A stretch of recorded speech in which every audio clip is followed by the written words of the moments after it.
Okay, are we ready? Yeah, we'll start.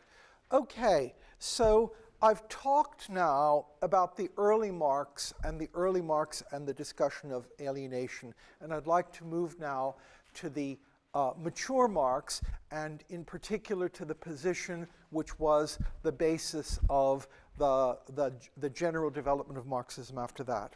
Now, you remember what seems to me to be really important is that this sentence that Marx writes in the German Ideology very early, when he says, for us, there's only one science, the science of history.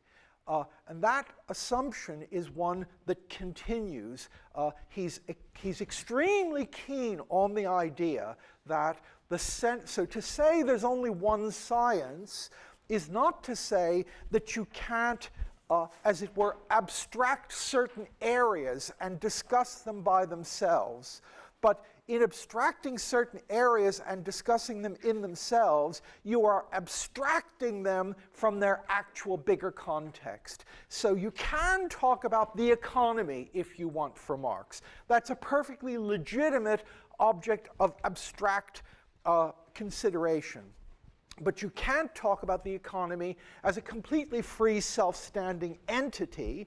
It certainly is not a sphere which is governed by absolute laws. Rather, it's an abstraction that people might make for particular purposes from what is the larger and fuller form of knowledge, which is history. And that is an idea that he retains during this period. And so if you want to think about history, how should you think about history? And now Marx has a view that if you want to understand history, what you have to understand is history as a succession of socio-economic formations. So the central way of understanding history is understanding that history is a sequence of relatively well-defined epochs, each epoch being called a socio-economic formation. And now furthermore, you can say something about the internal structure of such a socio-economic formation. And Marx introduces this really central distinction for him, in which he says a socio-economic formation is defined by the dominance of one particular form of the configuration of forces and means of production. So there are two thoughts in this. The first thought is you analyze a given society in terms of the forces of production available to that society and the relations of production available to that society. Now, the forces of production available to any society are the objective material and immaterial things which are used to produce. The forces of production are the forces that actually allow you to produce material life. So in the first instance, plows, hoes, water wheels, forms of hydroelectric energy, boilers, they are forces of production. They're things that are materially connected with the reproduction of material life. So you have a hoe, and the hoe actually helps you physically to generate more corn for consumption. Now, as I said before, these forces of production need not exclusively be material objects. At a first approximation, it's best to think about them as material objects. The cobbler has his hammer, that's a force of production. The society has a hydroelectric dam, that's a force of production. But there are some other things which are not material in that sense, which are also forces of production, such as skills, for example. So the cobbler doesn't produce simply by virtue of having a hammer, but the cobbler produces by virtue of having a hammer and actually knowing how to use the hammer in order to produce something. So skills what Marx sometimes calls general forms of intelligence, can be forces of production when you know how to analyze the pressure of a gas. You've acquired a force of production. You've acquired an ability to do something that you didn't have before you knew that. So there are, on the one hand, forces of production. In some societies, you have cobblers with hammers. In other societies, you have factories. Then he says, but the second component is not just the forces of production, but what he sometimes calls them the material forces of production. So forces of production or material forces of production. But note, when he says material forces of production, the material, as it were, modifies production. It doesn't modify force, right? So to say a material force of production is not to say a thing which is material and contributes to production, but it's a thing which contributes to material production. The material, there's a big mistake that people make at the beginning, in which, because Marx, of course, often describes his position as materialist, and so they say, okay, the material forces of production are the things that are central, and the material there means forces of production. So it's the material objects that are central, and the skills are somehow derivative. Because look, he says material forces of production, but the material isn't an ontological term referring to the nature of the object in question, so that a hammer is something material, but a skill is something not material. That's not the way it is. It's both a hammer and a skill are part of the material forces of production because they are things that actually contribute to materially producing corn and butter and wine and all the other necessities of life. So don't make the mistake of understanding Marx's materialism as what he calls an old-style materialism. Marx says in a number of places there was an old-style materialism, and the old-style materialism is the materialism of the Enlightenment, the French Enlightenment, and of Lucretius and of the ancient atomists. And the old materialism was an ontological thesis. It said only atoms exist in a void. That's really what the world is. Everything else is an epiphenomenon. As you know, Marx wrote his dissertation on ancient atomism. I mean, Marx wrote a doctoral dissertation. He wrote his doctoral dissertation on a very highly specific topic in the history of Greek philosophy, and it was a dissertation about the origins of atomistic thinking in the ancient world. So he knows about ancient atomism, and what he says is, my materialism is a new form of materialism. It's not the old form of materialism. It's not a materialism that emphasizes the ontological constitution of the world and the world being made of atoms, and then a claim that the spirit is derivative on that. Okay, so there are these material forces of production, which are the things people actually use to make their living, to eat, to drink, to get around. Then he says, if you really want to understand any society, however, you must see that these instruments of production, these material forces of production, don't just activate themselves.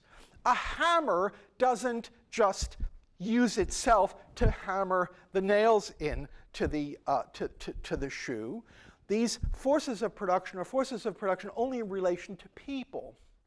So what he calls the social relations of production designate the relations of control between these forces of material production and various human beings.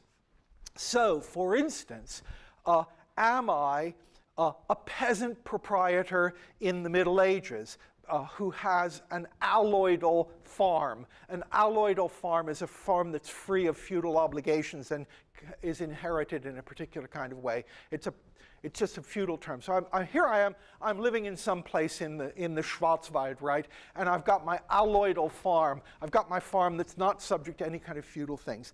And now Marx says, okay, well look, that farmer has effective relations of control over certain forces of production. That is, he has some kind of tendency and ownership of the land. The land is a material force of production because the land is something which is needed to produce the crops. He has some kind of ownership over the plow and the horse. So he stands in a certain relation to that plow and to those forces of production. Now compare that with a tenant farmer on someone else's latifundium, on someone else's large estate, who does not actually own the objects which he or she is using to produce. Rather, those objects are owned by the master.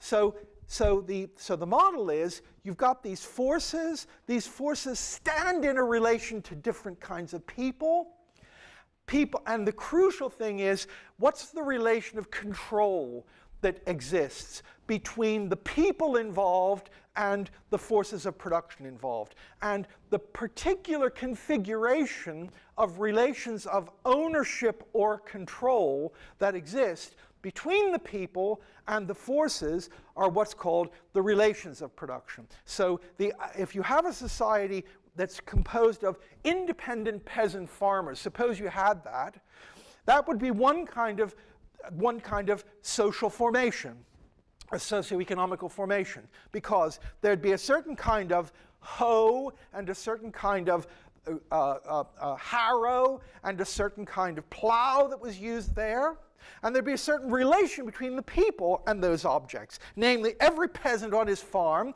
sat there and owned his harrow or owned his plow. That's a particular relation. Then you might have another social formation, which was, for example, a primitive communal form of agriculture in which you had, for example, a group, a community, a zadruga, they say, a zadruga, a peasant commune, and the peasant commune owned the harrow, because a harrow is a big instrument that you need an investment for, and maybe an individual farmer can't afford a harrow. So the individual farmer might sit on his farm and have a hoe and have maybe a hammer, but he wouldn't have these big things that were only used once a year, like a threshing machine or a harrow, etc. They'd be owned by the zadruga. They'd be owned by the central peasant community, and the central peasant community would, as it were, lend it out cyclically at harvest time to the peasants. That would be a different formation because the relation of the people to the objects in that was different from the relation of the people to the objects in the latter case. So what Marx says is, if you want to understand what any society is, look at what kind of forces of production there are there, and look at what kind of relations of control exist between the people and the forces of production. Now, note, this can include control over people. That is, I say control over forces of production, but remember, in some circumstances, a person can be a force of production. So in ancient slave societies, if I am the Roman general Lucullus, I have control over gangs of slaves. That is, I can crucify them at will. They have no rights vis-a-vis me. I control what they do. I have overseers that whip them until they do it, and they plow the land for me. So that's a situation in which I've got, so in the medieval peasant case, you've got the peasants and they've got their hoes and they've got their hammers.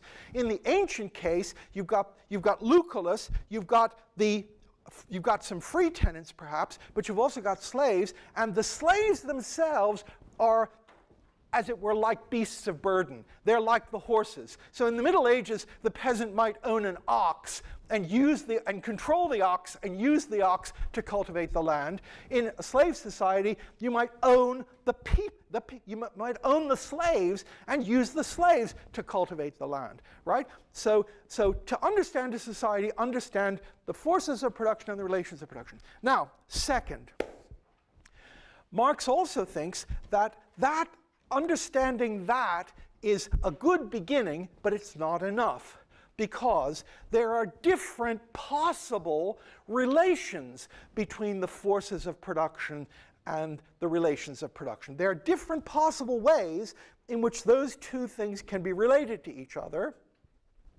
And if you look over time, you can see that there are two kinds of relations that can exist that seem to recur in the way in which the forces of production and the relations of production are related to each other. There are two different kinds of relations that occur there.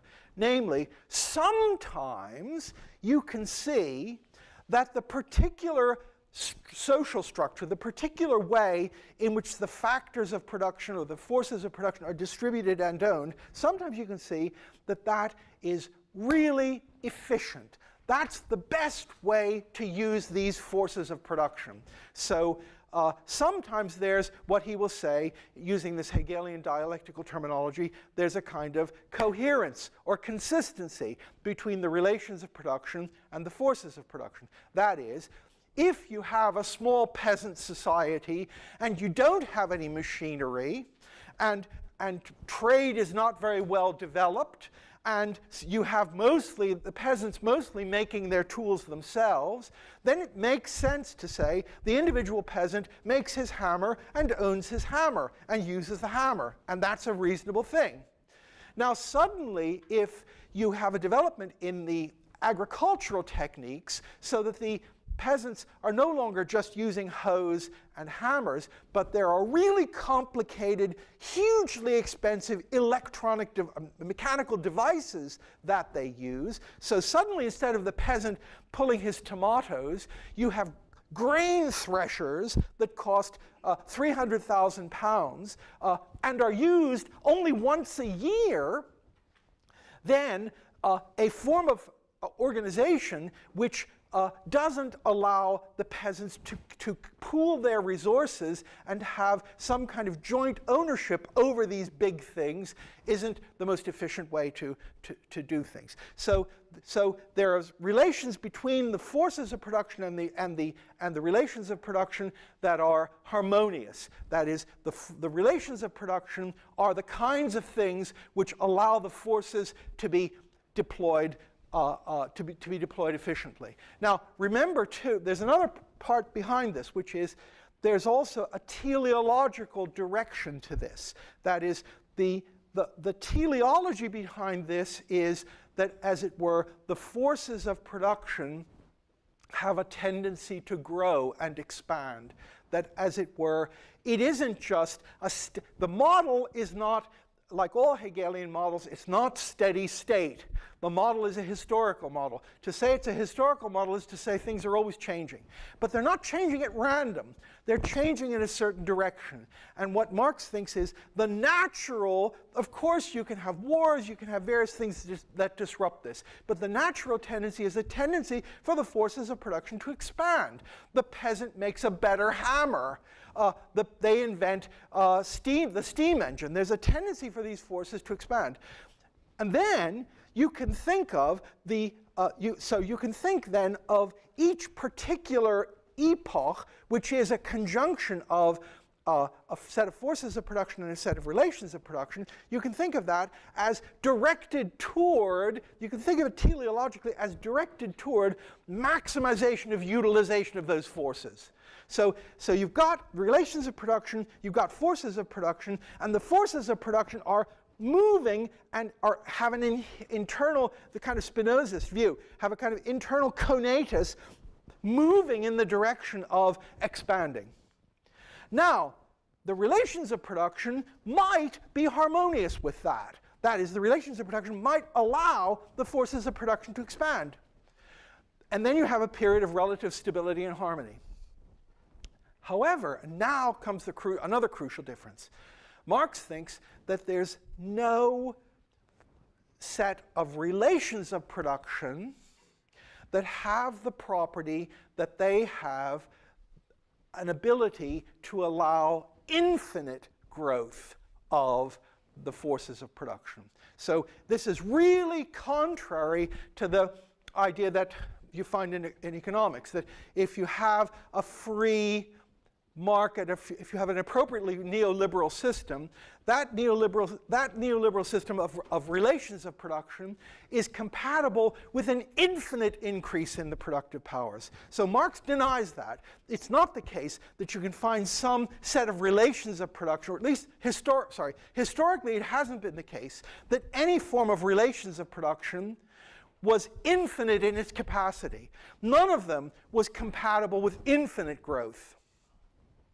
So after a period in which the relations of production are compatible with, or in fact even foster the maximal deployment and development of the of the forces of production, after a period in which this is a harmonious relation, the distribution of the instruments of production allows them to be used in the most efficient way. At a certain point, the development of the forces of production will come up against a limit, and that limit will be a limit that's imposed by the relations of production. That is, you can't develop further and more efficient and more productive ways of reproducing your material life, and the reason you can't do that is because of demands that are put by basically the ownership relations in the society. That is the relations of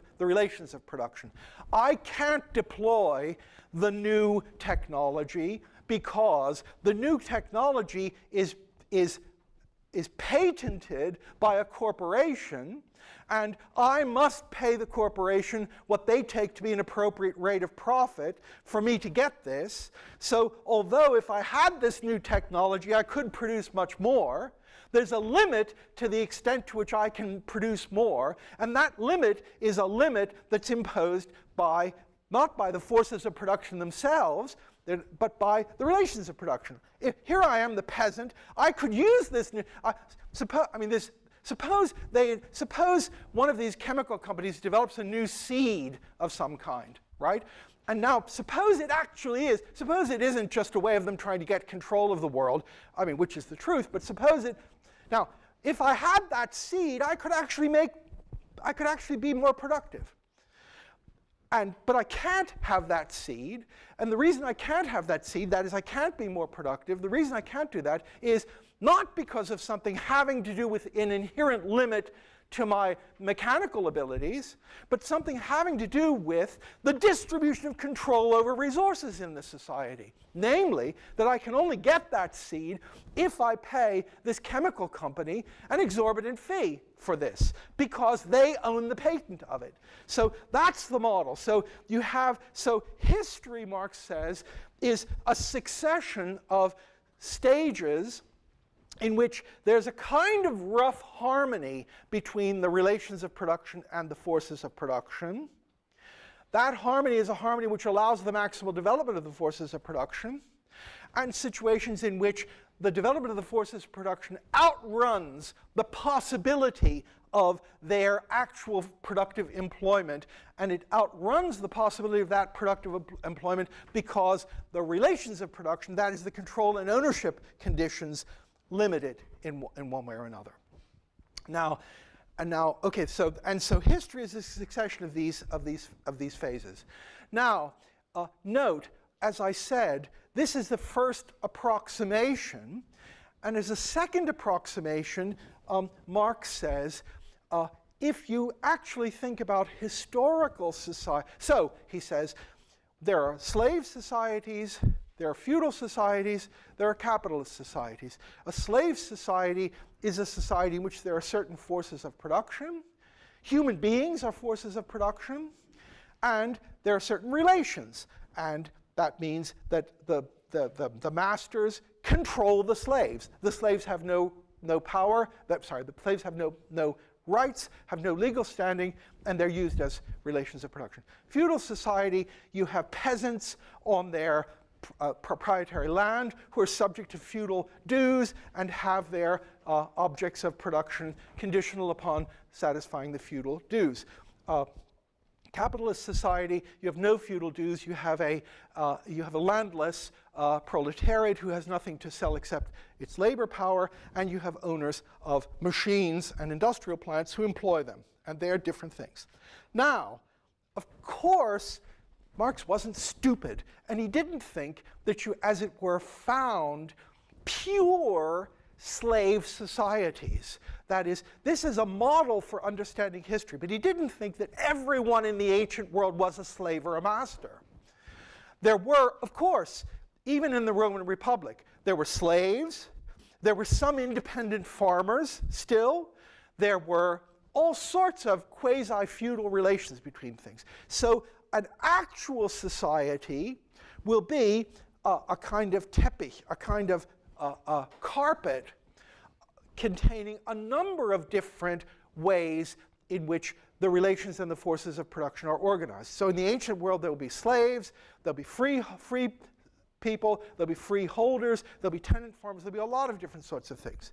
However, Marx says, you can describe each of these epochs relative to the form of production that's dominant in that age. So he'll say about the ancient world, for example, it was a slave-holding society. Now, that doesn't mean every particular worker in the ancient world was a slave.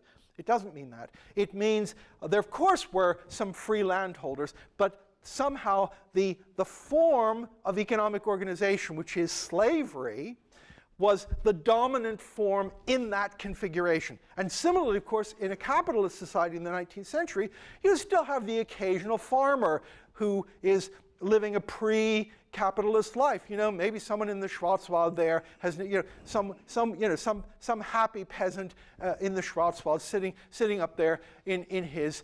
Blasien in the Schwarzwald, yodeling and milking his cows, and so that exists, but as it were, the dominant form of organization in the 19th century is capitalism. Okay, so that's the relation. Now, then Marx says, having said this, you have to understand the structure of society as composed, therefore, of a series of classes.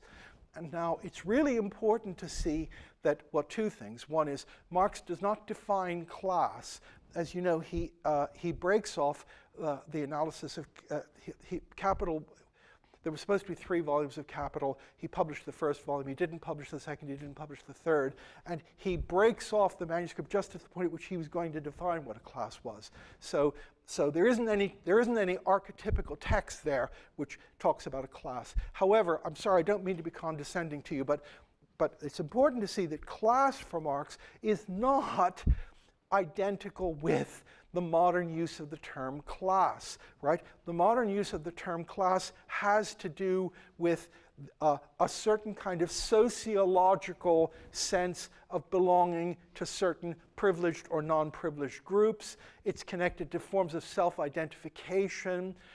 It's connected to various sorts of things. For Marx, class is supposed to be defined relatively objectively. It's not defined by virtue. It's not a status term. That's what I'm trying to say. It's not a status term. It's not a self-ascribed or other-ascribed status term. It's an objective term. And what he says is a class is a group composed of all of those people who have the same relation to the means of production. Now, whether they know it or not, and whether they think about it or not. So slaves are a class in that they're a group of people, all of whom have the same relation to this socioeconomic structure. That is, they're all people who own nothing and can own nothing. And if you own nothing and you can own nothing, you're a slave. A slaveholder is a person who owns. Slaveholders are the class of those people who own such entities, objects, or as Aristotle says, a slave is a a speaking thing. Or in the 19th century, you remember the proletariat, not by virtue of identifying with anything, but by virtue of being a person who has a certain objective situation in the process of production, namely being a person who has nothing to sell but their own labor, right? So the proletariat is defined as all those people who do not have independent control over sufficient means of production to reproduce themselves. So they're not like small peasants who, if necessary, so small peasants might work, but they don't have to work because they have sufficient resources, at least minimally, to survive. And so a small peasant is not a member of the proletariat. A member of the proletariat is someone who doesn't have a farm which is sufficient to supply their own minimal everyday needs. But the proletariat is a person who is the set of all those people who can only survive by selling their labor power. Their labor power is all they have to give. Now that means, of course, there will be small peasants who will be increasingly proletarianized, right? That is, there'll be small peasants who have their little piece of green and grow their tomatoes and are not quite self-sufficient, but have to work. But from the fact that there are no sharp boundaries between these two things, it doesn't mean that it's not. They're not importantly different. And of course, this is terribly important for Marx's analysis of the origin of capitalism, because Marx thinks that capitalism gets started only when you have what he calls a violent expropriation of the peasants, right? The peasants have the property that they live on the land, and they have some kind of control over enough resources to maintain themselves in subsistence. So the peasant might be poor, might even be almost starving, but he's got some resources. Now, it's complicated what the nature of those resources are. Is it a peasant who's under a feudal regime? That means he has these resources, he has a traditional right to stay on them, but he's subject to duties, and he's subject to duties vis-a-vis the feudal lord. Or is it a free peasant who's not in a feudal system, who in some sense owns the land? So there are complications there. But basically the subsistence peasant is not the worker. And it's important, and that's important too, because the peasant who has a subsistence, the possibility of subsistence, is not exploitable for incipient capitalism, according to Marx, in the way in which workers are, right? That is, you can't put the wages of the peasant in the factory down too low, because if you put them down too low, the peasant always has the ability to decide just to live on his farm. So if you've got a peasant with a farm, even if the farm is just minimally able to sustain him, he isn't going to be willing to take any kind of wages in the factory. Why should he take starvation wages in the factory when he can stay at home and till his land and still stay poor? So it's really important that the origin of capitalism is getting the peasants off the land. You've got to, and that's why Marx is very interested, of course, in the whole enclosure movement at the beginning of the early modern period in Britain. You have these feudal tendencies. The owners of the feudal, the lords of the feudal manors throw the peasants off and close the land. And that's really important, because instead then of these peasants, who in principle have an opportunity to do something different than work in the factories, you have large numbers of people who have no land, and they have nothing, they have no support. They have to take whatever wages are offered. They have no alternative. So that's really important for this thing. And Marx emphasizes, the whole last part of Capital is a long description of the violent expropriation of the peasantry. The violent expropriation of the peasantry generates the proletariat, because the proletariat is people who have no control of economic resources. Not even the tomato patch in the back and a couple of acres with a cow. If they had that, they'd have an alternative to work. They'd be in a bargaining position, right? The proletariat has to be not in a bargaining position.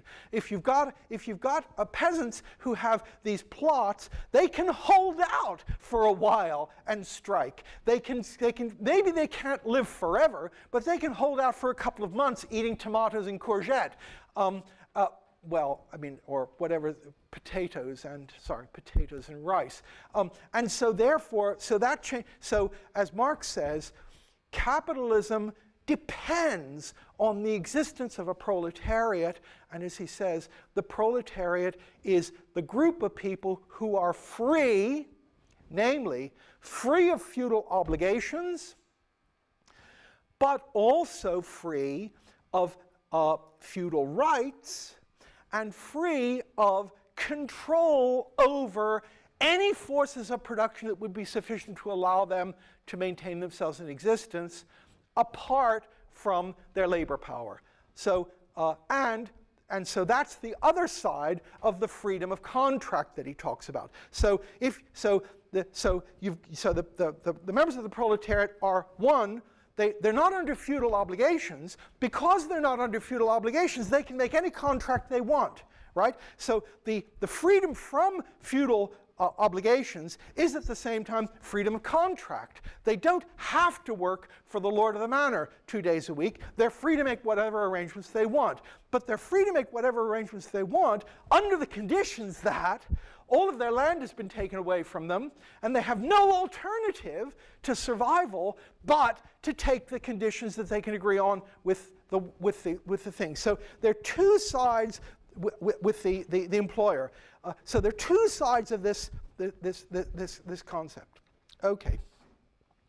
And so a class is this group of people who have the same status, the same situation, the same location in the process of production, the same relation to the forces of production, whether they know it or not. And sometimes, of course, Marx says that what's important is to turn a class in itself into a class for itself. That is, sometimes he says the proletariat are the people who are in this position, and what one must do is one must make them aware of the fact that they are in this position and they constitute a class by themselves. So they can constitute a class without knowing it, and knowing it can be an extra element in constituting them as a class in and of itself, and that might be a political demand.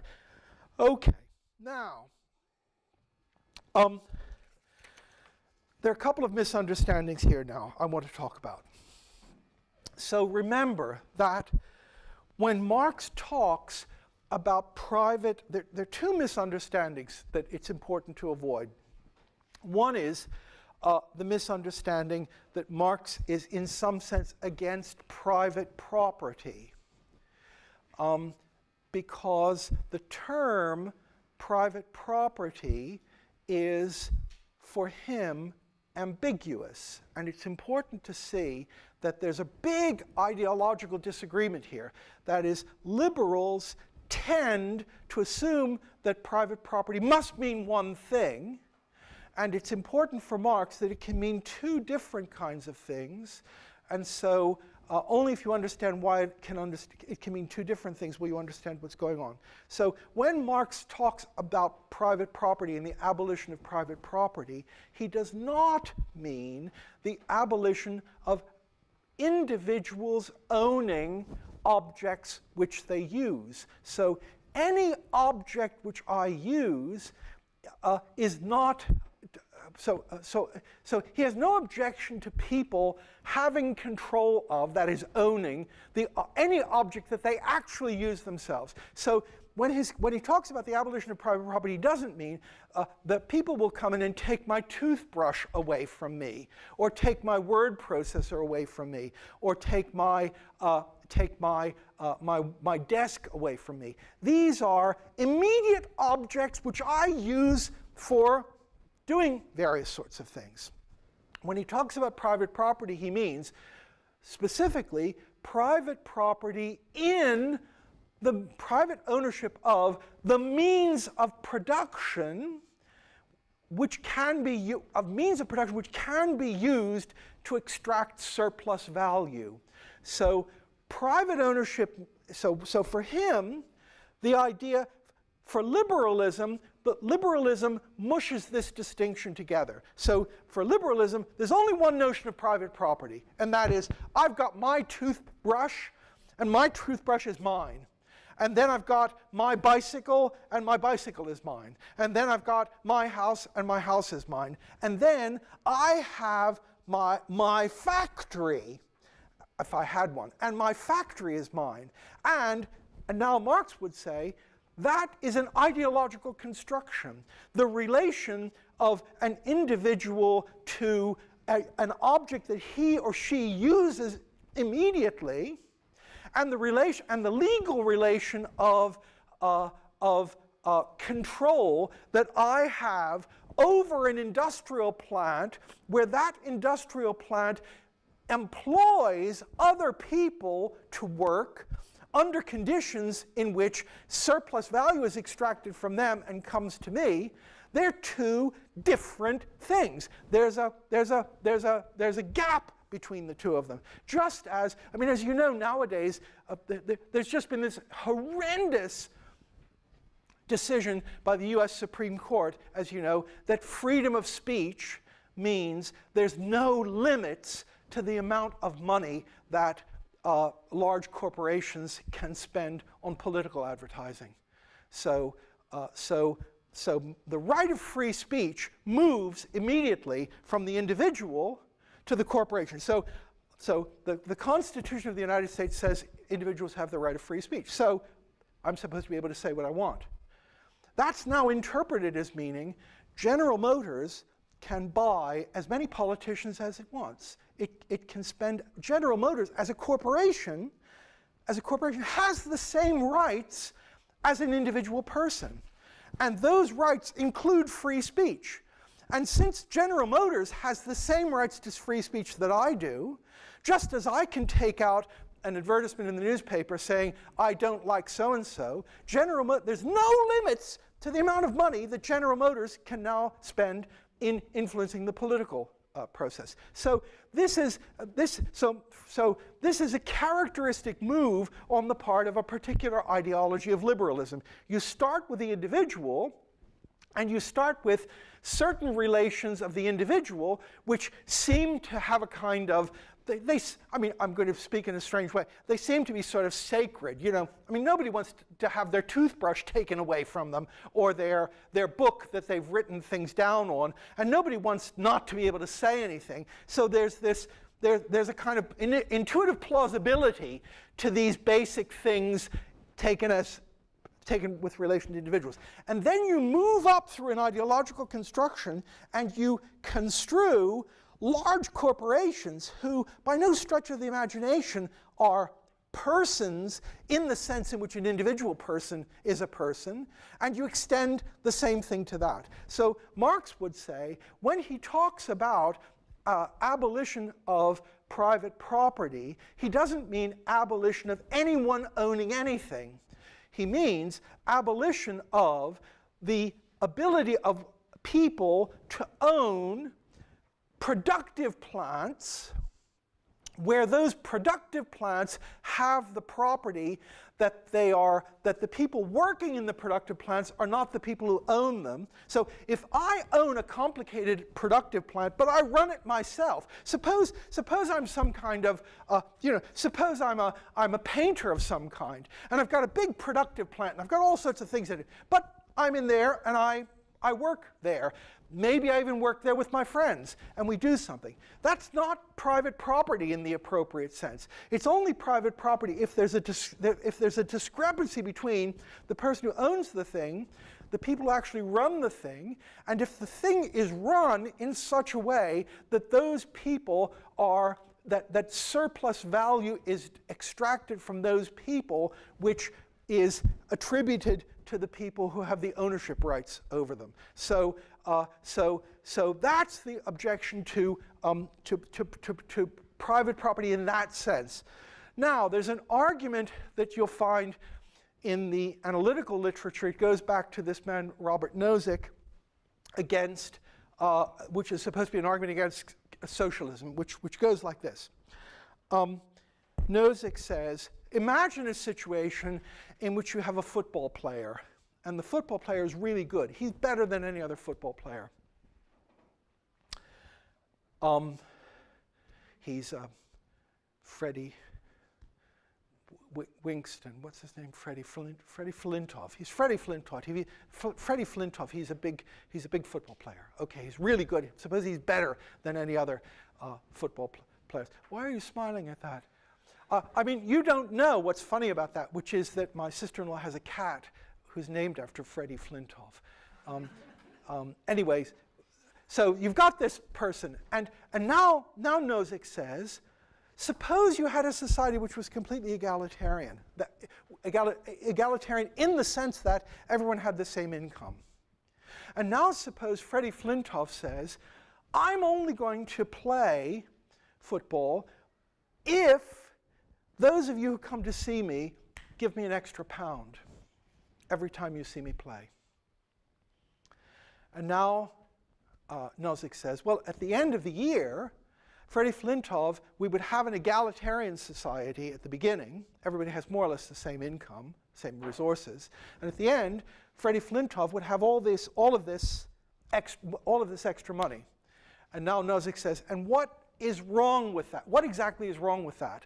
And then he says, you can see that this Marxian system of equality and abolition of private ownership of the means of production, he says you can see that this Marxist idea of equality, therefore, can only be maintained if you have very strong coercive measures in place. Because you'd have to coerce people not to go and see Freddie Flintoff, or you'd have to coerce him not to do that. So he says, this system is only able to maintain itself if it prohibits capitalist acts between consenting adults.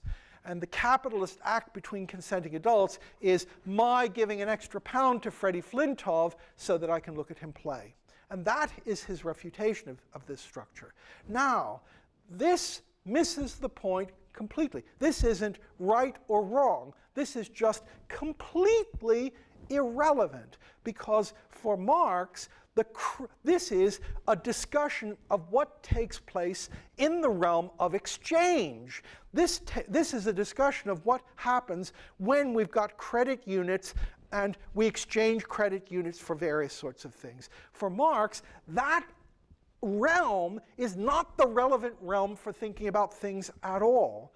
The relevant way to think about things is looking at the realm of production. Where does the productive powers come from? Who owns the productive powers? So note, for Marx, it's no objection. Marx, as I said, is not an egalitarian. He doesn't care whether you have more money than I do, right? Because the crucial thing about a society is not where in the realm of exchange the money is accumulated. It's who has control over the production process of the money. So now when he says a capitalist, sort of a socialist society would have to forbid capitalist acts between consenting adults, first, the exchange of money is not a capitalist act, right? The exchange, if I give you money for whatever reason, see, Marx doesn't, to describe my giving you money as a capitalist act is already an ideological perversion of what's going on. Because my giving you money has nothing to do with capitalism or anything else. Capitalism has to do with who owns the basic means of production and what are the relations between the people who own the basic factors of production. As long as you don't talk about that, you're not talking about capitalism or socialism at all. You're just talking about something completely different. Of course, in any society, my mother might give me an extra 10 pounds for my birthday, right? And, you know, as it were, people who proposed these new models weren't stupid. They didn't think that somehow people weren't going to be giving one another money for various sorts of things, provided money existed, or they weren't going to be giving one another things. So this idea that that this is a refutation is completely wrong. Second, remember that if Marx is correct, it isn't just the case. If Marx is correct, you wouldn't have to prohibit capitalist acts. Now, giving money isn't a capital. So again, this is another instance of the ideological attempt on the part of certain kinds of liberal thought to construe everything on an individualist basis, right? So ownership is I own my toothbrush. Free speech is I can speak freely. And the crucial thing is I have my money. To whom do I give my money? That's the crucial thing. But of course that's irrelevant because for Marx, you begin to discuss something as a capitalist form of organization only if there is a class structure. So capitalism is not definable on the basis of any kind of individual transaction. You can't look at an individual transaction and see whether the individual transaction, you can't read off from any kind of individual transaction whether that transaction is a capitalist transaction or not. The idea of a capitalist act, as if you could talk about what a capitalist act was in abstraction from the whole social structure, makes no sense. It's a capitalist act only if it's an act in a certain society, and it's an act in a certain society only if that society contains a group of people of a certain kind. So it becomes a capitalist act only if you've got members of the proletariat, and the proletariat is a group that's defined by its absence of control over other things which would allow it to reproduce itself, and therefore the necessity to sell its labor. As long as you don't have so the crucial thing for Marx is, do you or don't you have a proletariat?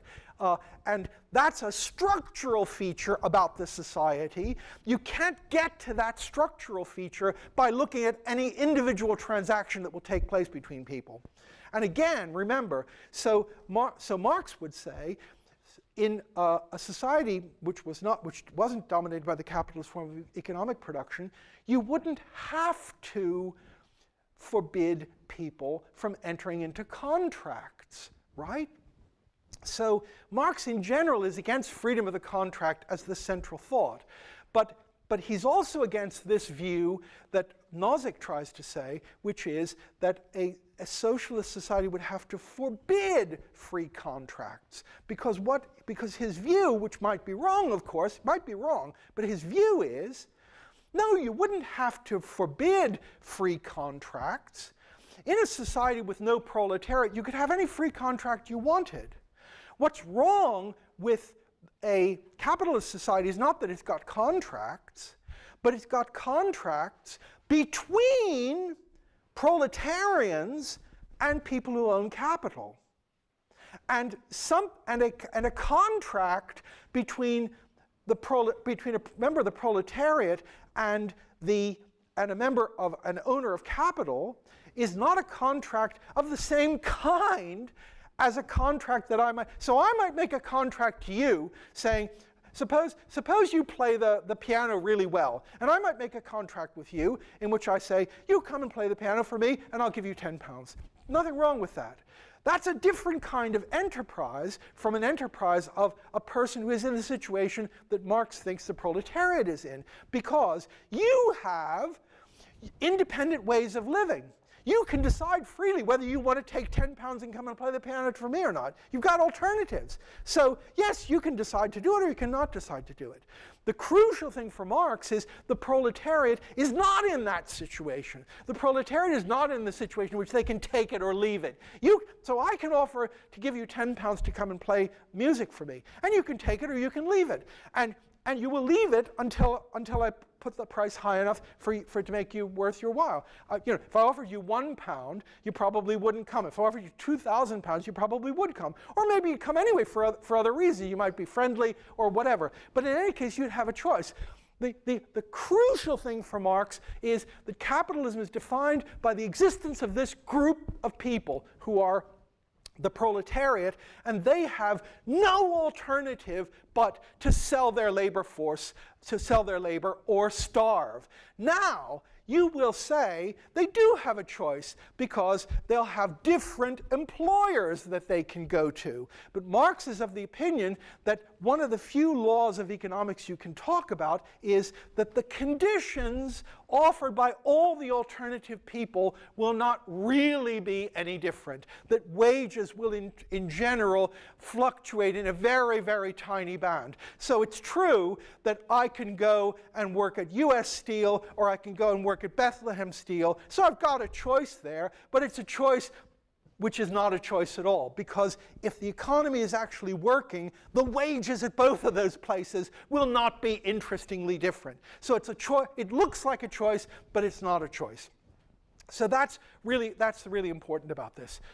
Okay, so under conditions in which no one was a member of the proletariat, you wouldn't. So if no one is a member of the proletariat, you don't have to forbid capitalist acts, because if you've all got your garden plots at home, and you can, in principle, survive on tomatoes for a bit, if that's the way, then you won't take starvation wages from me. Why would you do that rather than eat your tomatoes at home? So you don't have to prohibit it.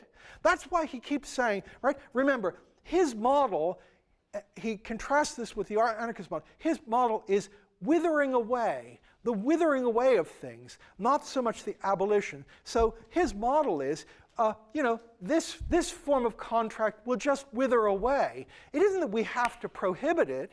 It's just that if anyone offers this contract, you won't have any takers. Because why would you take why would you go and work in the steel mill for nothing if you could sit at home and cultivate your tomatoes?